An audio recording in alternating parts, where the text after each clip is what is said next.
one surnamed Del Rosario. And in baseball, you're doing great. Good. All right, we're getting a couple more.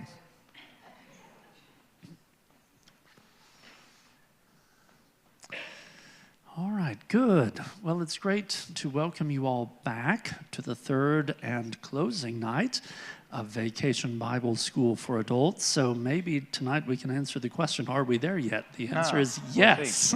Yeah. We have arrived at the exciting conclusion. And I say exciting conclusion because as I was watching Ted flip through the slides, I thought, oh, this is familiar territory. This is United Methodist polity, right? Which is a requirement for all United Methodists who attend seminary to understand what is our polity, that is our structure, how we govern ourselves. Members of this congregation may recall an email you received some weeks ago in which I warned you that I was going to be political, though we weren't going to talk about elections or whatever, but my understanding of politics is how do we organize and structure and govern ourselves so that human beings might flourish. It reflects a much older understanding of politics. So when we talk about United Methodist polity, we're really talking about how do we organize and govern ourselves in a way that we flourish, and our flourishing then ought to tend to God's greater glory. So for most Methodists, politics is easy to ignore. I happen to be married to a United Methodist who loves United Methodist polity. She loves it so much she can't wait for the discipline to get published after every general conference and reads through it cover to cover like it's Harry Potter. In a spirit of confession, may I offer that I've never read the discipline cover to cover because it's just not that interesting to me. I read the important parts.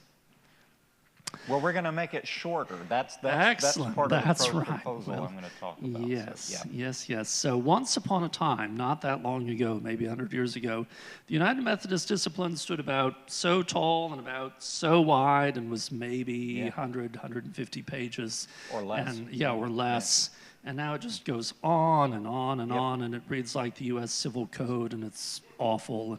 Yeah. But that's how we organize ourselves, purportedly for human flourishing, and you sort of look at how big and thick and dense the discipline is, and you're not surprised that Methodists don't flourish. So we have rules instead of following the Spirit. Anyway, I'm about to step on my soapbox, but the box belongs properly. Go for it. I'm with you. That's right. The box belongs properly to Ted Campbell. It's been so wonderful, Ted, to have you here to guide us through interesting questions. I think all of us have learned, and if we've all learned, then we've had success. Okay. And we can say, too, that the Spirit of God has moved among us both upstairs and down as we have learned and served and enjoyed fellowship and a little dessert. Tonight's is, of course, Howdy Homemade Ice Cream, served to us by folk in that wonderful ministry. So we do not have a mission project tonight. That is by design. When we get to Tuesday night, we're all a little lower energy. Speak for an hour and a half? Absolutely. No, no, you're supposed to say the correct answer. Sure. Didn't I say last night you had all the time in the world? So no, we really can go for about an hour tonight, and maybe some questions that were left unresolved or unasked from previous nights can be asked tonight. We'll go downstairs 7:30, 7:45-ish. I may have to step out to greet our guests who are bringing the ice cream, but really we can be a little bit more at leisure tonight. So without further ado, to Dr. Ted Campbell. All right. Thank you, Jeff. Thank you.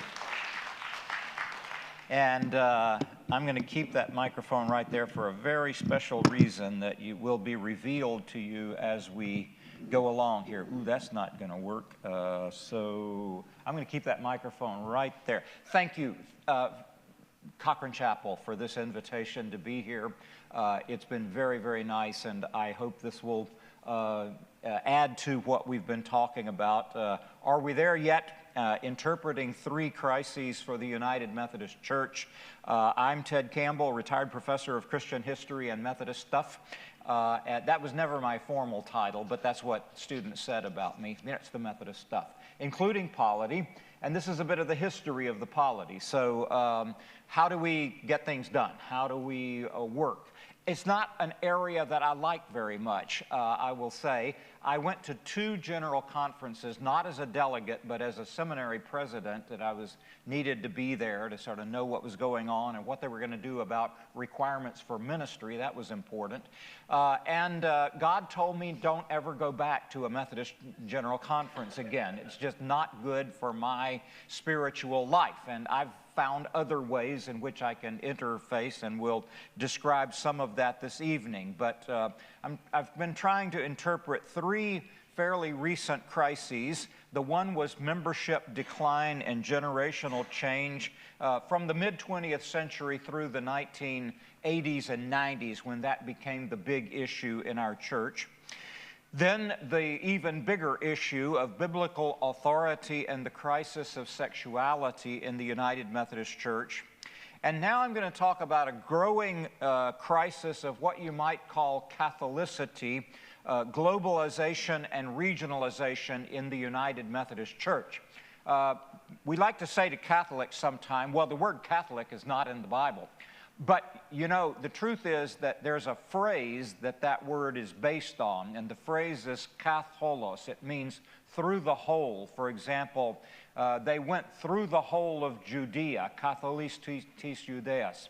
That through the whole appears about 12 times in the New Testament, because they wanted to say Christianity was not just for one group of people.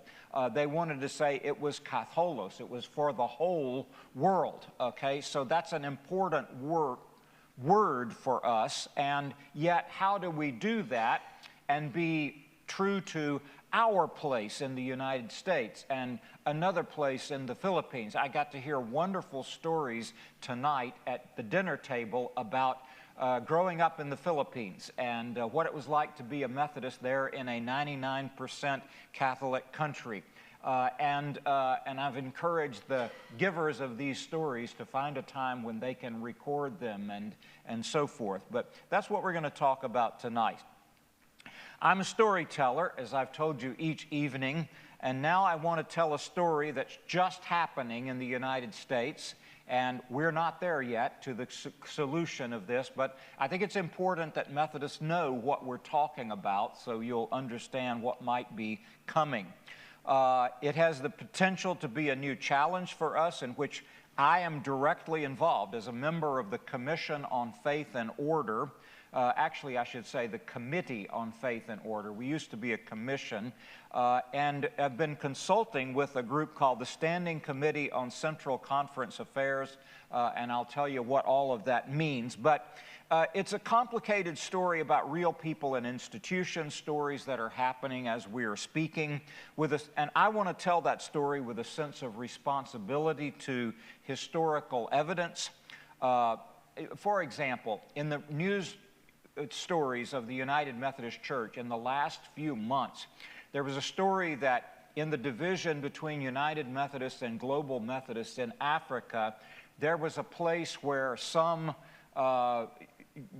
people from one group were attacking people from another group, and the bishop of the Global Methodist Church said it was clearly United Methodists attacking Global Methodists, and the bishop of the United Methodist Church said it wasn't, it was clearly Global Methodists attacking United Methodists, and nobody cited any police reports, nobody gave any names about who was involved and so forth. And as a historian, I'm very suspicious when you hear a kind of partisan report that says, in conclusion, our side is right. You know, and there's no evidence and so forth. So I'm very, that's probably that's why I don't get along with General Conference, because every speech has to say, John Wesley supports paragraph 302.52 because blah, blah, blah, blah, that sort of thing. I want to have some responsibility to historical evidence and fairness to people engaged in these stories. And I think we really need to do that, to tell good stories, even unfinished ones. Unfurnished, it says, but that really means unfinished ones that can illuminate our current reality. So This is a difficult story to tell because it's happening right now, okay? But I'm a participant, so I can tell you some of that based on the fact that I'm participating. On the face of it, it appears to have very general support, what's being proposed, but there are some hidden issues, and so I'm going to reveal some of that as well. But I've got to go back and tell you kind of how we got here. We have, as Jeff Hall just brilliantly put it, a very complicated denomination. It doesn't need to be. Those early Methodist disciplines were tiny little books. They were books with just a few words on which there was very, very strong agreement. Now we've got bloated books. The book of discipline runs to, I don't know, 500, 600 pages. The book of resolutions is almost 1,000 pages. The book of hymns, add that to it. They're all so huge. What is it that we really stand for in the middle of all those words that we love to produce? Well, that's what I want to try to say, and in fact, there's some good news coming at the end of this. There were 5 denominations in the early 20th century that would become the United Methodist Church. The old church that was founded in December of 1784 was called the Methodist Episcopal Church. Episcopal because they had bishops. That's what episkopos in Greek and Latin means, a bishop. An Episcopal church is a church that has bishops. And it was the Methodist Episcopal Church. But then during the time of when the United States was becoming divided about slavery issue, the Baptists, the Presbyterians, and the Methodists all divided north and south. And at that point, there came into existence a group called the Methodist Episcopal Church South. This church was founded as a Methodist Episcopal church for about 6 months. And then in the middle of the year, it was founded in January 1844, in the middle of that year, the Southern Methodist Church began separating itself from the Methodist Episcopal Church. Now, they did one good thing, you got to admit. They created Southern Methodist University, go Ponies, who gave me a job for the last 18, 19 years, and I am very grateful for that indeed. But those are 2 of the churches. There was a group called the Methodist Protestant Church. Well, why were they Protestant? Well, aren't we all Protestant? Well, what was the word that they were not wanting to say? Episcopal. They didn't like bishops. Can you imagine that? Methodists who don't like bishops? I met a guy at the hospital. There used to be a hospital in Dallas called St. Luke's, and it was still here when we moved back to Dallas, and it's not there anymore, but it was the Catholic hospital. And I remember visiting a guy. I was on the staff at Highland Park United Methodist Church, and I was visiting this man in the hospital, serious stuff, and he said, you know about John Wesley? And I said, yeah. And he says, well, I'll tell you one thing. John Wesley didn't intend for anybody to ever have bishops. And I said, well, that's interesting now, because he was accused of being a bishop himself. But it turned out this man grew up in this church called the Methodist Protestant Church. And they thought that this was the great mistake that Methodists made, was having this kind of hierarchical structure with bishops. So those are 3 denominations. Those are all Methodist denominations. Then there was 2 denominations that represent a kind of German revival movement. One of them was called the Evangelical Association, and one of them was called the United Brethren in Christ. You've probably never heard of those unless you really did study United Methodist history, but I'll tell you, somebody mentioned Orville and Wilbur Wright. Have you heard of them before? Their father was a bishop of the United Brethren in Christ. In fact, he was an old conservative bishop, and in 1880, their church adopted a new discipline that said that women could be ordained. And he said, that is not in the gospel, and we are going to be the true Evangelical Association, the true United Brethren in Christ. He formed a denomination that still exists called the United Brethren in Christ Old Constitution. So he didn't have to deal with those new Constitution people who were going to be ordaining women and so forth. And there's a story that when he was a very, very old man, Wilbur took him up in one of their flying machines, and that he was so thrilled with it, he said, "Higher, Wilbur, higher, let's go on." I think it's kind of funny because apparently he was a technological progressive, even if he wasn't a theological progressive. So those 5 groups were all separate churches. All of these churches had their own foreign mission agencies, every one of them. The Methodist Episcopal Church was first. We've got a picture of the first 6 women who created a women's organization to support missions solely for that purpose. And then all the other Methodist groups and the United Brethren and the Evangelical Association, they all created women's groups for the support of missionary work. Have you ever heard of United Women of Faith? That's the current group that's grown out of all of these groups along the way. Methodists recognized the need for distinct, different ways of administration in different places in the world, different national contexts. And in the year 1900, I like to point this out, this is a historian lecturing you, that was not the first year of the 20th century. That was the last year of the 19th century. That's just the way they wrote the rule book, sorry. So when Y2K came along, you know, year 2000, we all had to be giving the history lecture that said, that's not the first year of the next millennium. You have to wait till 2001 for that. But in that year, the Methodist Episcopal Church, that's wrong, not MECS, it was Methodist Episcopal Church, created the idea of a central conference so these groups could have their own conference outside of the United States.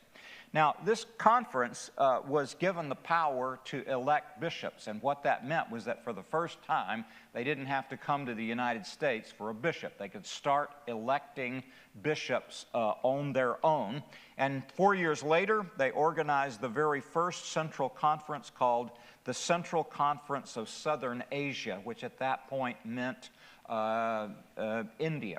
But now we have central conferences all over the world, and every time we have a Methodist union, we've had to unite all the central conferences into a new central conference in this place and sort of bring it into gear with the rest of the Methodist system and so forth. So central conference in the Philippines, we have a central conference in 2 different parts of Africa. We have a central conference in Western Europe and a central conference in Eastern Europe, except that the Eastern Europe, most of them left just in the last few months and have formed the Eurasian Methodist Church now, with permission from our General Conference. So we're beginning to develop this idea that we needed distinct ways of operating in different places in the world. In 1939, 3 Methodist denominations, the ones that had Methodist in their name, finally came together to form a new denomination with the simplest name, the Methodist Church. That's the church in which I grew up. That's the church in which I was confirmed as a Christian. That was my denomination, the Methodist Church. But to do this, they created some new structures. They created 5 regional jurisdictions for almost all the churches, but a segregated jurisdiction into which all of the black churches were forced to go. There was no choice in this matter. It was declared by the General Conference. I used to tell the story that it was the Southern Methodists down here in Dallas and Houston and Atlanta and places like that that wanted to do that, and it's true, that's what they wanted to do. But there's been a new book about the Methodist Union of 1939 by a very good scholar, and he says the Northern white Methodists were just as complicit in this as the Southern white Methodists were complicit in all of this. They created and segregated these churches. I never understood this because growing up in Beaumont, you see, the black churches had always been separate from the white churches. And to me, I was thinking that's probably the way it had always been. That's not true, because when I lived in Illinois, to be at Garrett, what I learned was that there, churches that had been part of the same conference were ripped apart. And the black people were told, no, you have to go over here and be part of a black conference, and the white people formed the remainder of the conferences. So it was a unity, and they celebrated that, but it had this kind of poison attached to it. And that's a problem that Methodists began to try to deal with. That enabled black churches to elect black bishops, but the black Methodists still opposed being segregated, and they were absolutely clear about that, and they began to develop structures where they could protest that and bring their concerns to the attention of the denomination. They began making some compromise proposals, actually, interestingly, before this next union that I'm going to talk about.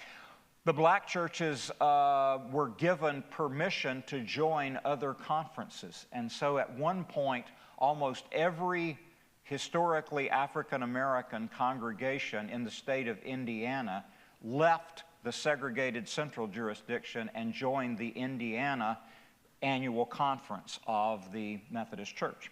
And so that sort of thing was going on. It was still very controversial. And then this is going to, I'm missing a slide. Okay, I'm going to have to make up this slide on the spot. The Evangelical United Brethren came together in 1946 at the end of World War II from two German-speaking groups, within which a lot of people were speaking English by then, but they decided that they were close enough together that they needed to unite together, and they invited a Methodist bishop to come and speak to their uniting conference, which met in, I think, Johnstown, Pennsylvania in 1946. And they elected new bishops, and they made a united church. And this Methodist bishop who spoke to them said, you know, I'm looking forward to the day when all of us in the Wesleyan and Methodist family are united together. Well, that idea stuck. And when ecumenical meetings started happening after World War II, Methodist bishops met bishops from the United Brethren, the Evangelical United Brethren Church. And one day they were in a they were in a hotel in St. Louis at an ecumenical meeting, and somebody said, I'll tell you what, if we could just get all our bishops together, let's just have a meeting. And somebody hired a meeting room, and they got together, and what they discovered, the Methodists didn't realize how Methodist the EUB church had become, and the EUB church, had been becoming more and more like Methodist. I mean, for heaven's sake, they had annual conferences and general conferences and districts and doctrine that looked very much like that of the United Methodist Church. So they began working together, and by 1968, they had put together a process to unite these two denominations. But one thing that the Evangelical United Brethren insisted on was that they would not go into a new church that had segregated structures. Now, these were almost all white people, okay? There were almost no black members of the EUB church. It was just a moral principle for them. You could not have a racially segregated structure. So they're working on two things at the same time. They're uniting the Evangelical United Brethren with the Methodist Church, and at the same time, they're agreeing to do away with all of these structures. How did it feel? Well, they decided to come to the finest city in the whole world to have their uniting conference, Dallas, Texas, at the convention center that's still there, where the Beatles had performed, I think, just a few years before that. And, Dallas is now talking about what are we going to do about that convention center. But I want you to hear a little of what it felt like in 1968, and especially what were the issues that leaders of the church, even at that time, said. Okay, we're going to need this microphone on. Is it on? Okay, can you hear that? Okay, so let's see what happened in 1968.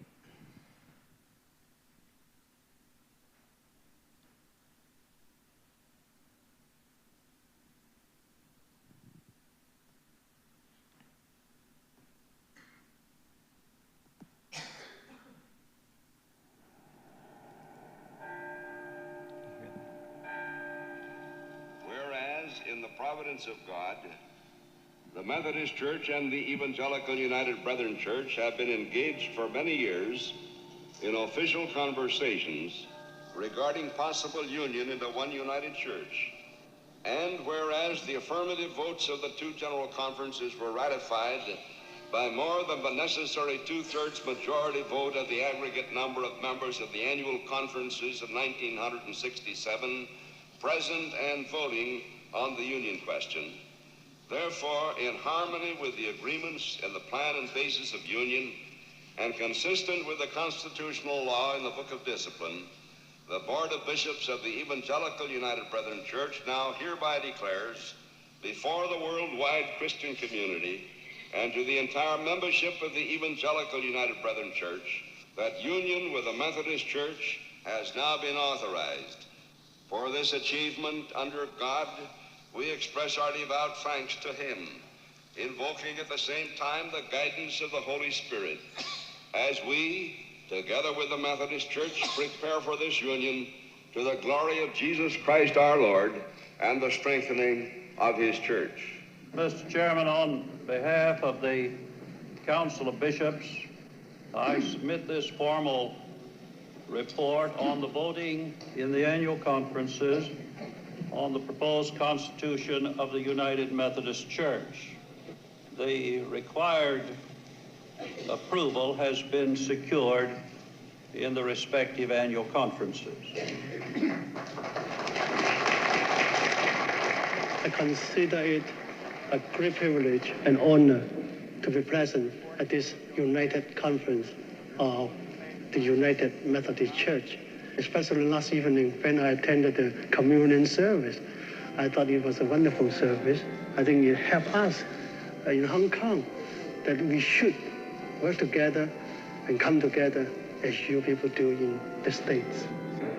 There are specific issues coming before the conference, race and riots, war and peace, ecumenism, and yet I think apart from these and beyond them is the much broader and more important issue of whether the church, both in the local congregation and through its larger official structures, is going to relate to the revolutions that are a part of our moment of time.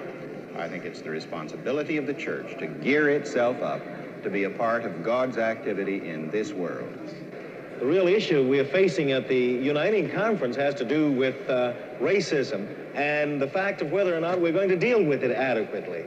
Let me say that there are a number of us who hope that by the persuasion and coercion and pressure that we can bring to bear, that we can sensitize the minds and eyes and hearts of people by which they can then, in fact, take a decisive action in regards to making this a racially inclusive church. In the providence of God, our churches have come together at a moment of world crisis. In every land there is perplexity and fear. The priceless values of life are everywhere threatened. Never in modern times was there such an impressive demand for the proclamation and the application of the gospel. May we suggest that the members of this fellowship walk humbly through the depressed sections of any great city in the world. Visit the schoolhouse, the local market, the apartment house, the neighborhood where our brothers dwell, and then decide whether we, the members of the fellowship, have done justice, whether we've shown loving kindness, whether the expectations which our proclamation of the good news has lifted could possibly be realized in these neighborhoods.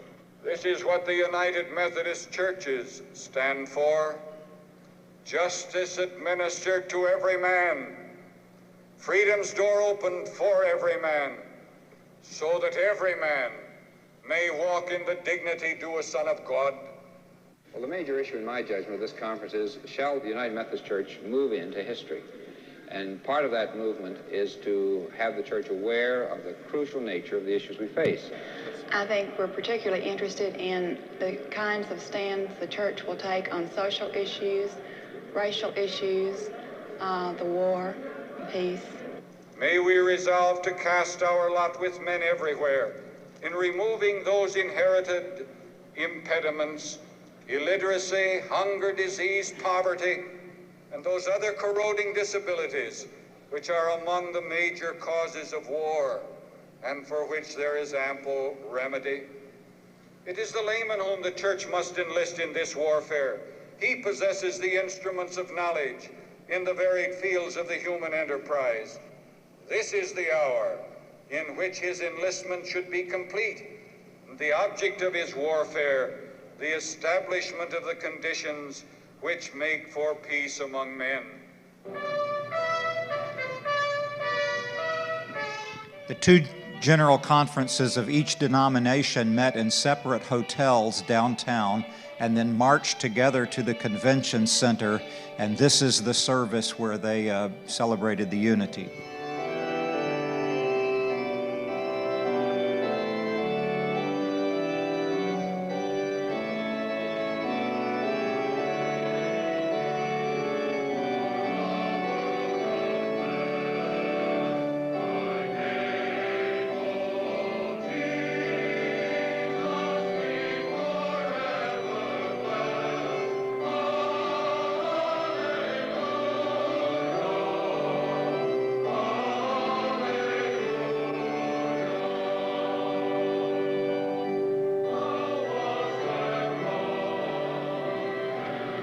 This is the culmination of a lot of dreams, prayers, hard work, looking toward the union of the spiritual descendants of John Wesley in this new church.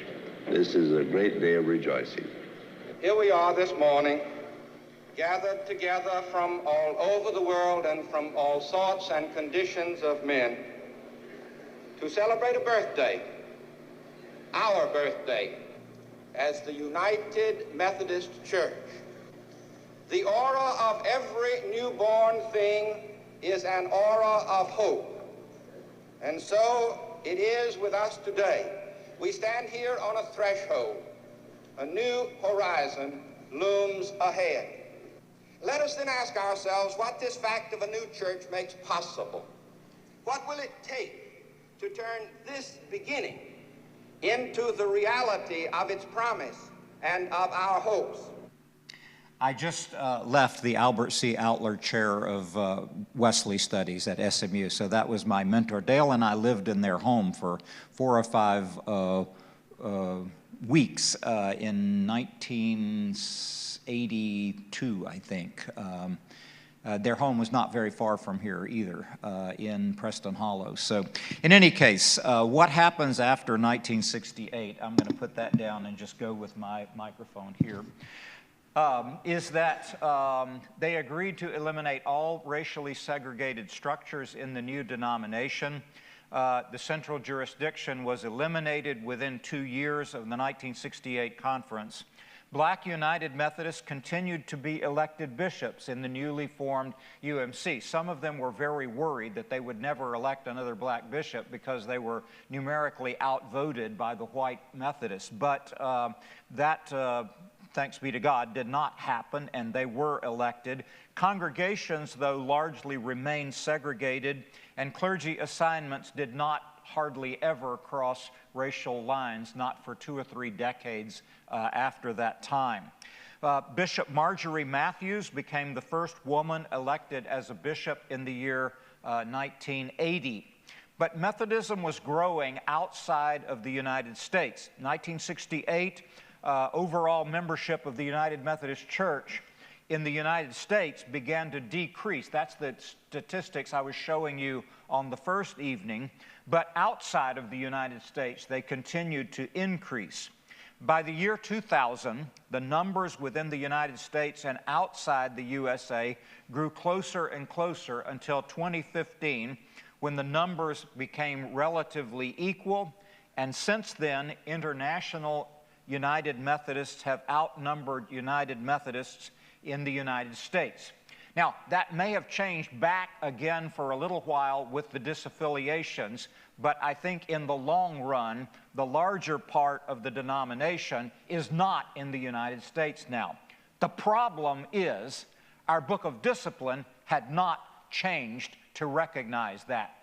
it still treated the United Methodist Church in the United States as the basic denomination, and other parts of it could have their own conference structures and so forth, but they weren't kind of taken seriously as as a real majority within the United Methodist Church. For example, very often pointed out by folks from outside of the United States, the issues that we deal with in the social principles are very largely North American, United States issues. And they keep saying, you're not dealing with our issues.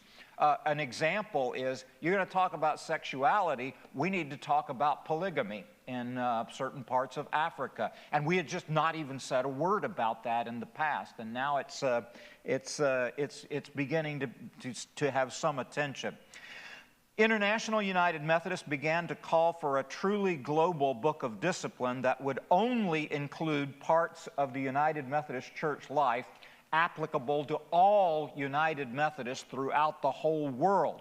And that means a smaller book of discipline this is the thing I really like about this, that's much clearer about what is central, what it is that we all together stand for. Issues about sexuality, though, made even more clear in the U.S.-centric focus of the discipline and in the social principles in particular. So that is still an issue tied to this. Our most recent General Conference in the last year adopted a new plan, a plan for a new proposal, which we haven't put together yet. But right now in our church, we have what we call jurisdictional conferences in the United States. 5 regions that are left over from that segregated proposal back in 1939. A kind of embarrassing situation for us. And basically all they do is elect bishops and occasionally say, yes, SMU is a Methodist institution or something like that. But the proposal now is that what are called central conferences in other parts of the world, like the Philippines, like Northern Europe, like Eastern Europe, like 2 different areas of Africa and so forth, those conferences are actually going to come to a kind of parity. So the new proposal, that's the way it has been. The new proposal is that there will simply be regional conferences. Now, we're still debating about that name. Not surprisingly, in the United States, they want it to still be jurisdictional conferences, but we think we need to come up with some new language to say this is an equitable thing across the entire world, and every regional conference can have its own addition to the Book of Discipline that says this is what we understand to be the priorities in our part of the world. And then under that you've got annual conferences, districts, and then local congregations. So the really big question we're facing now is what goes into the global Book of Discipline. What is going to be has to be a much smaller book, and what is going to be left to the regional disciplines, including a regional discipline for the United States. Although another one of the issues is, do we still keep multiple regional conferences in the United States like we have jurisdictional conferences right now? Will there be regional conferences parallel, as I say? How much of the social principles will be part of the global Book of Discipline? For example, the definition of marriage. Now, I do not own a printed copy of the Book of Discipline, but I've got it on my Kindle. So here is how we define marriage now in the United Methodist Church as of last year. Within the church, we affirm marriage as a sacred, lifelong covenant that brings 2 people of faith, an adult man and woman of consenting age, or 2 adult persons of consenting age, into union with one another and into deeper relationship with God and the religious community. Now, it's interesting, Jeff. I don't know there are a lot of Methodist clergy who will perform marriages of a Christian believer and a non-Christian person. As I read it, we're getting stricter on that because, well, at least it says two persons of faith. Maybe it allows for other religious traditions, but what if you get somebody who says they're an atheist and they want to marry a Methodist? Jeff, how are you going to... Okay, Jeff says he can't do that. And that's right. I think most clergy would not be able to do that because you couldn't make the vows that we ask people to make. That's our definition. Now, folks in Africa do not want that to be part of the global book of discipline. They think, okay, that's what you've decided in the United States. It's mostly a United States issue, is not their issue.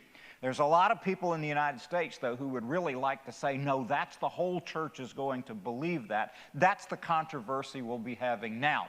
What elements of church organization or polity will go into the global book of discipline? A good example came up. I was in Atlanta in January for a meeting.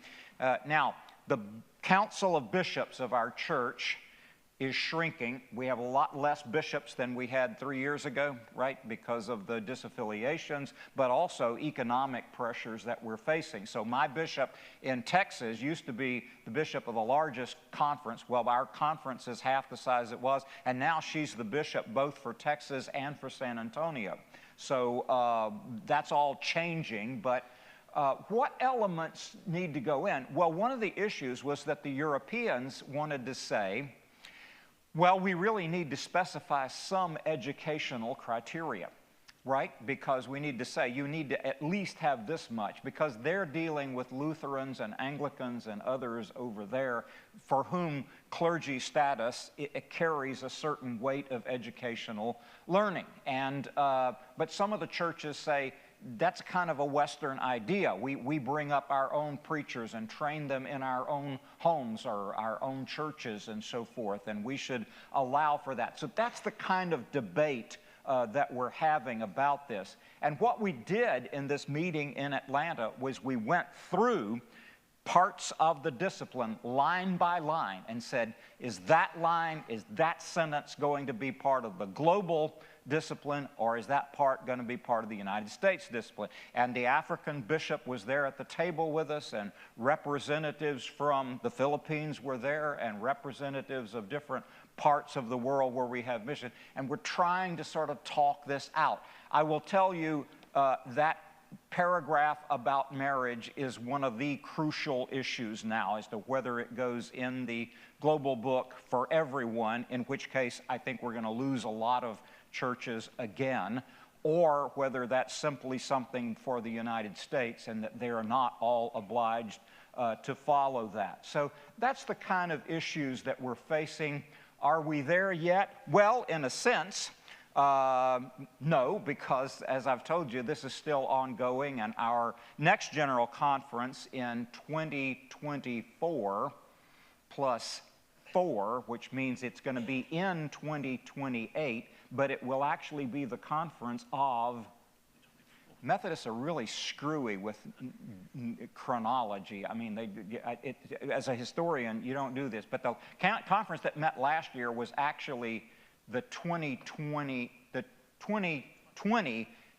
General Conference meeting in 2024. So in 2028, we're going to have the 2024 conference meeting there. But then we're going to do a trick. We're going to have a new conference in 2 years, and then 2 years after that, we'll be connected to the international calendar once again. So at least that much I think we can do. That's the conversations we're having. It was a very good conversation, I would say, just judging from the way that our group worked, how they were willing to listen to scholars and to listen to local church pastors saying this is really what we need to do. What I think we're all looking forward to is simply having that one smaller book that says this is the core of what we believe. Jeff, one of the things I hope is in it that's not in our book of discipline is the Apostles' Creed, and what else? Maybe like, well, we probably wouldn't get the Nicene Creed, as much as you and I both would like to do that. But maybe...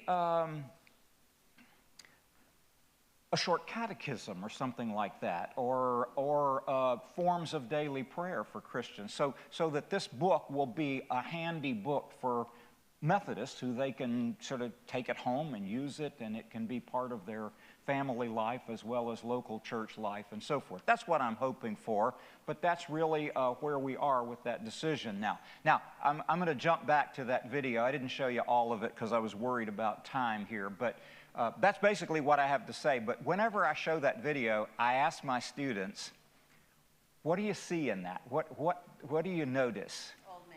All men, that's the first thing they all say. Where are the women in this thing, right? And there were some, but my goodness, all men in black suits with conservative ties and white shirts. I mean, it was like they sent out a note that said you have to wear this. No young clergy. There were not a lot of young clergy, that's exactly right. Now, one of the rituals they did that I thought was kind of clever was they had two bishops, those two bishops, one from the EUB, one from the Methodist Church, and they had on the altar a copy of the Bible, and on top of it they put the new book of discipline, and they joined hands over it, and they said, Lord of the church, we are now united in thee and now in the United Methodist Church. Amen. And then they brought something else, like a service book, and two young people, two children came up, a little black girl and a white boy. I thought that was a hopeful sign. And they joined hands and said that. And then two youth, and then two adults, and then two creepy old... No, they didn't actually do that. I don't think the old folks were represented particularly. But then a denominational official from each church, they went on and on. And then everybody in the whole auditorium said, and you can say it after me, Lord of the church, we are united in thee, and now in the United Methodist Church. That's the prayer that they had on that day and so forth. What else did you see in the video, though, Dale? Yes, okay, the language that they always used men as the universal word for human beings. And honestly, that was the way the world worked up through the 1970s when the women's movement began saying, you know, we don't feel particularly included in that. So we tend to use other language now. But yep, that was absolutely, in 1968, we were speaking like that. Yes? Yes. That they're still talking about the same issues that we Isn't it interesting? My students note this. It's race, it's women's issues. Actually, I think that came up maybe explicitly later. But, you know, at that point, 1968, we were just 11 years past, nope, we were just, what is 68 minus 56? 12 years past a formal ordination of women in the predecessor churches of the United Methodist Church. So, yeah, that was a new thing that was emerging at that time. Yes? I don't know if there was more, but it seemed like when you're looking out at the broader group, they were all white, and then up in the balcony were the black. Yes. It appeared that way. It looked like there was a segregated section. Yes, I don't know if that was really true. That's an interesting question. I've been asked that before, and I always meant to ask someone who was there if they explicitly created a section for black members, or if that just happened that, you know, people decided to sit together or something. But my fear is that they did create a separate section. On the floor, everybody was white. No, there were black delegates. You know, there were lots, yeah. But a few, Yeah, well, you have a the few. They were seemed to be. I think I'll go with a few, yeah, probably. It was I would call it a few. Yeah. The other thing that, I mean, I've never seen that thing before, but I was really with Outler saying that in his churches, but he became more to the basic of fellowship. Yes. He talks about fellowship. Yep. He didn't mention uniting of churches, is more being in fellowship. And I thought that was a very basic, going all the way to Jesus, about we are fellowship In Christ, yes. So I really like that. One of his points, he really had 3 points.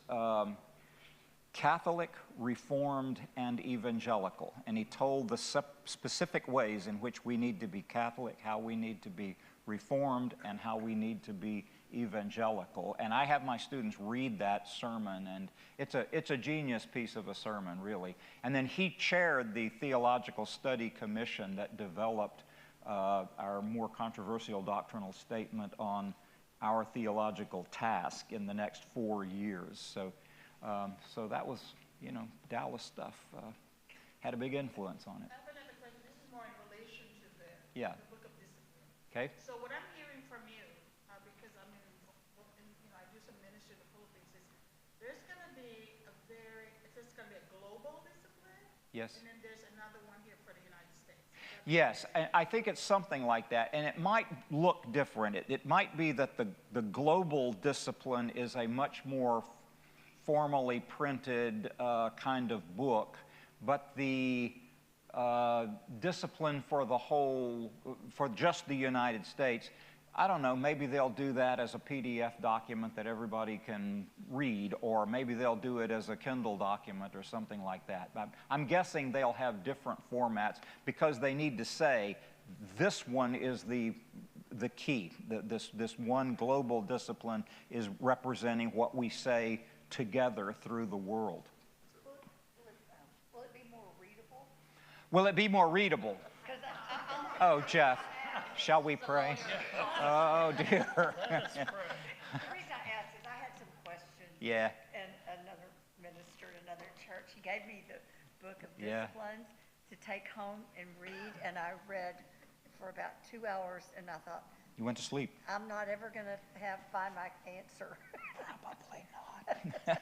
I think it's probably going to be very technical. But the problem I have with it is most of it's not very religious. It reads like lawyer language rather than divine language. Now, I say that. I can tell you one testimony. There's a guy who grew up Pentecostal, and he started reading the United Methodist Book of Discipline, of all things, and felt his heart strangely warmed, and Jesus loved him, and he's now the pastor of the Resurrection, Church of the Resurrection in Leawood, Kansas. He's has been the largest United Methodist church. Adam Hamilton. Yeah, Adam Hamilton. Ron, you had an idea. Jurisdictions are going to become regional conferences. Did you say each of them would then have their own little version of the... That's right. They will have the authority to... Right. See, that's the problem. Do you want to have 5 different regions in the United States that each have their own variation on... Well, see, one of the problems is we let jurisdictions elect bishops, which means that if you're in a southern jurisdiction, you don't have to get the support of anybody outside of that region. You only have to represent that region. You don't have to represent the whole church. And that's, I think everybody agrees, that's problematic. So that's the nub of the argument we're having about whether we have multiple regional conferences in the United States. I'm leaning towards saying that was a bad idea in the first place, born out of segregation, really, and I think we need to just have a United States Central Conference that adopts the stuff that's really relevant to us here in the United States. But you're going to have to be elected by a representative group of people from all over the United States. That's my own position, but that's the debate that we're having now. Thank you. Yeah, and I'm not up here to conclude the conversation. So. Yeah. But let me try to score a few brownie points with the professor. Ha-ha. Well, let's see. My recollection is that bishops were to exercise an itinerant general superintendency. And so the innovation that bishops are elected by these jurisdictional or regional it contradicts that idea. Contradicts the idea, right? Yep. But it meant that Southerners would elect Southerners, and we don't want That's right. Yankees. That's right. That kind of Exactly. idea. The Californians don't want anybody from Mississippi, bringing strange conservative ideas into California. So it's been a way of protecting power and regional interests. Yep. So I only stood up to say it is 7:30, so if you'll excuse me for about 2 minutes, I'm going to go downstairs and check to see if our friends from Hattie Homemade have brought ice cream. To give them a few minutes to get set up and ready for us, I wonder if we might continue the conversation and perhaps broaden it a little bit, because you have an academic and you have a practicing United Methodist pastor. Yep. And Ted is an ordained elder. His ministry I am, is just yes. a general ministry in the seminaries. Yep. Thank you, Miguel. There I am. So I wonder if you have other questions, broadly. People who maybe don't come from a Methodist background, who don't know, what is a book of discipline or what's an annual conference. Those things might be fruitful to define. So give me 2 or 3 minutes, if you will, but start with Ted, because clearly he can answer your questions. And then I'll pop back up and we'll talk a little bit more, and when I know they're ready for ice cream, we'll go downstairs. Sound good? And we can talk about Jeff when he's away. That's absolutely true, and they'll have things to tell you. The thing about it is, I did go to Perkins. Yes. The thing about it is, my ministry is I work with seminarians and some local pastors to do training for chaplaincy and pastoral care training. That's what I do. Yeah. I found out in the Philippines that the pastors don't know anything about the book of discipline or the social principles. Okay. I'm one of those people that I can truly say I've read the book of discipline. I've read the social principles.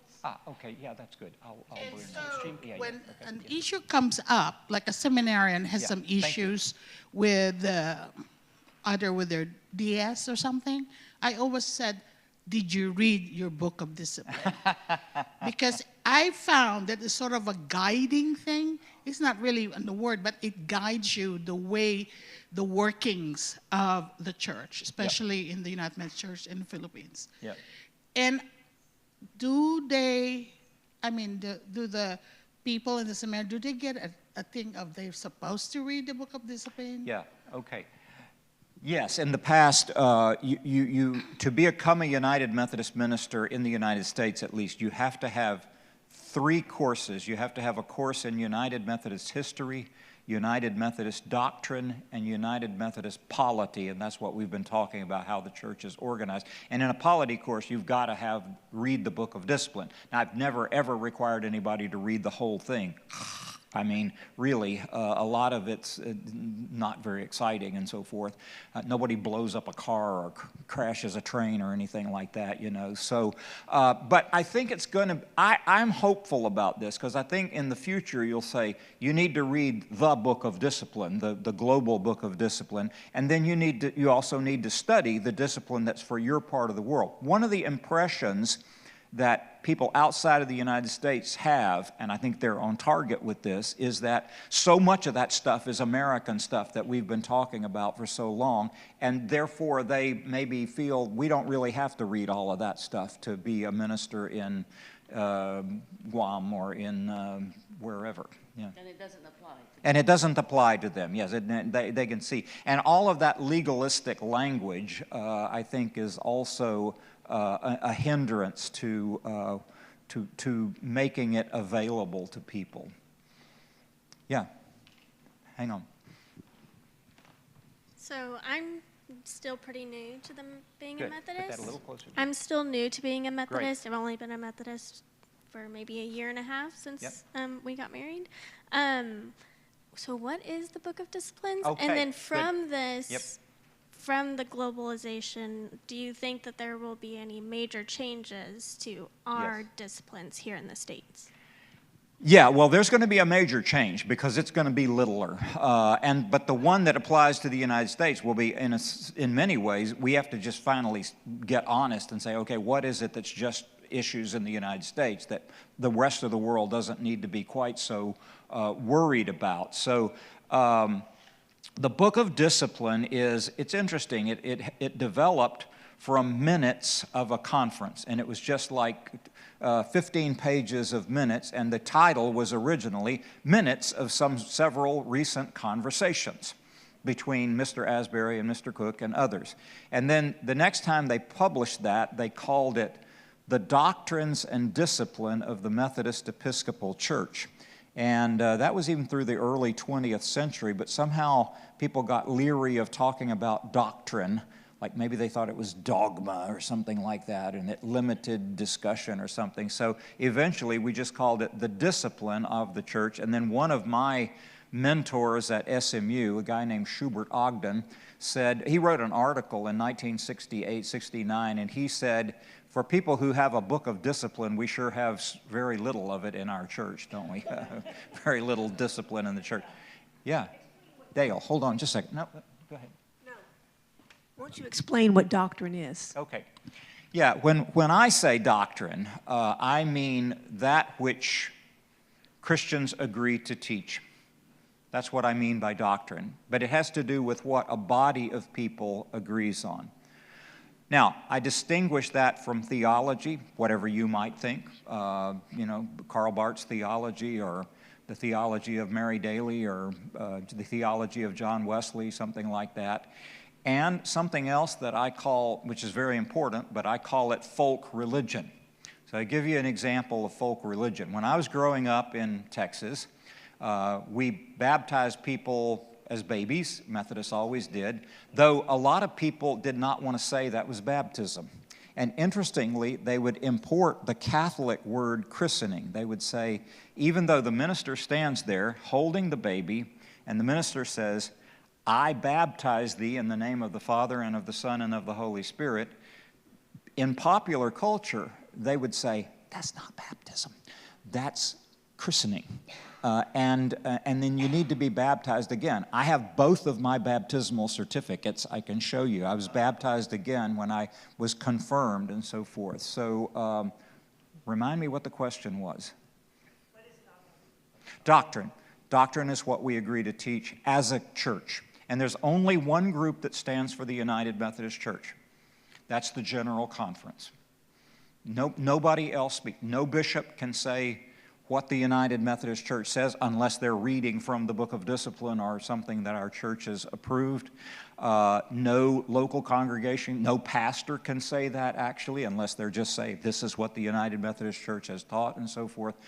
Doctrine is what we say we believe together. And I make a case for that. That sounds problematic, but what if somebody said to you, I want you to join this organization. I've got a fantastic organization. We get together twice every week. We have great meetings, fantastic, lovely people. You'll just love these people, get together. Sometimes we have meals together. It's just great, terrific. And you say, that sounds cool, but what do you stand for? And she says, that's the great thing. Nothing at all. We don't believe anything. You can be an atheist. You can be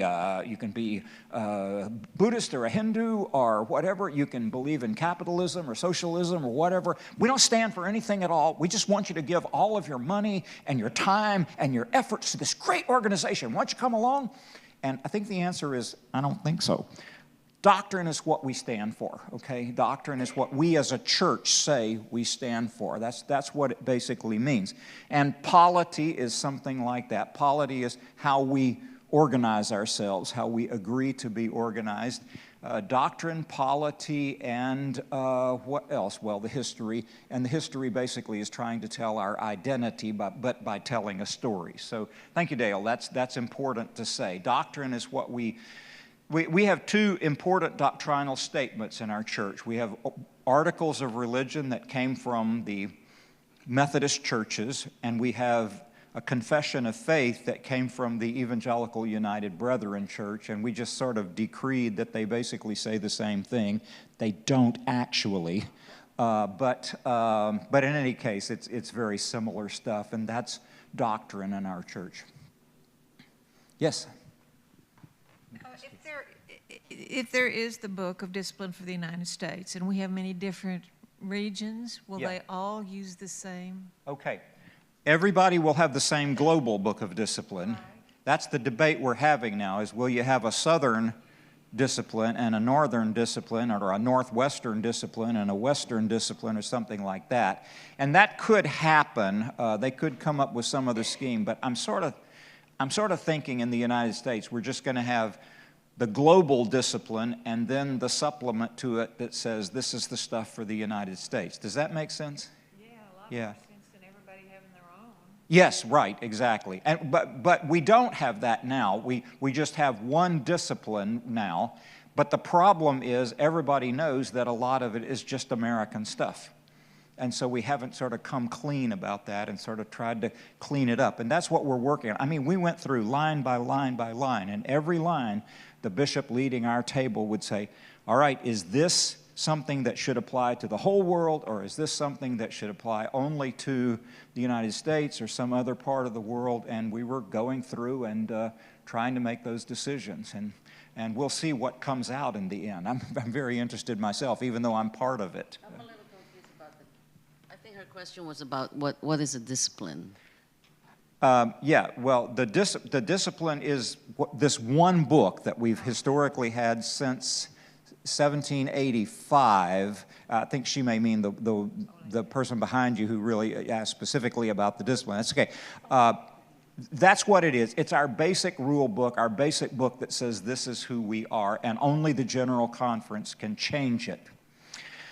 But now we're saying we need to be more realistic about different parts of the world. So we can say we have one book of discipline that says this is what we all agree to teach and practice. It'll have the articles of religion and the confession of faith and some of the basic elements of polity. But then it's going to say, for example, when it gets to specific requirements for being ordained as a minister, it's not going to say that in the global book of discipline. It's going to say in the United States, you need to have a theological degree from a seminary accredited by the Association of Theological Schools in the United States and Canada, which nobody in other parts of the world would not need to have, right? So I think it's going to work well. It's just you have to think in two ways. One is what the whole United Methodist Church teaches and practices and believes, and then what regional units want to say. Just like an annual conference can adopt a specific statement about Houston, right? What do we need to be doing in Houston because of the particular way Houston has developed and so forth, or Dallas or something like that. And that would be great for Houston, but it's only speaking for that group and probably just for one annual conference when you make that kind of decision. What we're trying to avoid, to make it very clear, is Americans thinking they can decree what should be applied through the whole world, which is pretty much what we did in the past. And we were the majority in our denomination in the past, but we're not anymore. Thank you all for coming out for these lectures. I've enjoyed being here. Great church, love the t-shirts, and great meals and desserts, man. Absolutely. Speaking of, Howdy Homemade is here, and they are ready to serve you. But let me say one more time just how grateful I am to Ted for the presentations, for bringing Dale, for participating, for just being engaged in conversation. As I began with on Sunday night, the privilege of getting to extend the invitation for the presenters, I often get to invite my friends. So hopefully Ted is now your friend as well, but how much we have grown and learned and enjoyed. So we wanted to give you a night off from your mission work. We've done fantastic work. We packed 200 boxes for Children's Hunger Fund that will feed families throughout Dallas. Last night we packed over 100 snack bags to give to kids who experience homelessness in the Dallas Independent School District. Each night we've been fed, and tonight we conclude with a celebration of Howdy Homemade ice cream. Brant is here. Brant is one of Howdy Homemade's employees, so we're going to get our ice cream first, go to our tables, and sit and listen to Brant, and back to Ted. Super. There's just one thing I felt like I'm obliged to say. We have doctrine that says what we believe as a church. However, and this is why I think it's important to say it, when we confirm people and receive people by profession of faith, what they say is, what we ask them to say is the Apostles' Creed. That's the standard for lay membership in the United Methodist Church. And even there, if you've got a few questions about what it means to say he descended into hell or something like that, we're not worried too much about that because we've argued about that among ourselves in the past. But it's important to say clergy have to make a promise in the presence of witnesses. We're going to ask them when they're ordained, will you keep the discipline the doctrine, the order, and the liturgy of the United Methodist Church. And you got to make that promise that you're going to keep those elements of our life. But that's clergy. And it's an interesting thing. We've always asked clergy, have you studied our doctrines? After full consideration, do you find that they are in keeping with the Scriptures? And will you preach and maintain them? You'll notice we never ask you if you believe them. It's kind of a funny thing. Like you could be an atrociously wicked candidate for ministry, and there are such things, and you could say, yes, I've read it and studied it. I don't believe it. And yes, I think it's in harmony with the Scriptures, and I don't believe the Bible either.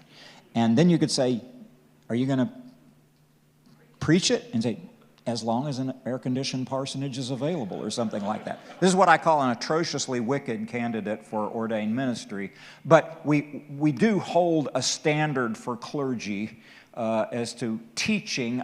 That doesn't keep clergy from expressing their own opinions. Jeff, you may have done that once or twice in your career, but I just want to say that in response to your question. You're not accepting, as a layperson, you're not professing everything in the Book of Discipline or Methodist doctrinal standards and so forth. The standard is the Apostles' Creed. Can you say that with other Christians through the world? And that's the same thing for Catholics, for Lutherans, for Anglicans, for Presbyterians. That's what you do when you profess the faith. You say the Apostles' Creed. Yeah. Okay, I just wanted to make that distinction because it's important to say there's a kind of core that we hold on to. Thank you. It does defy the old and tiresome joke that the only thing you have to believe as a United Methodist is really nothing, just as long as you believe it sincerely. The technical term for that is bullshit. Yeah, that's right. Yes. That's bullshit. All right, friends, it's been so much fun. I know you're ready. We've held you off a long time, but they're ready for us downstairs. So let's go in and continue to enjoy the fellowship.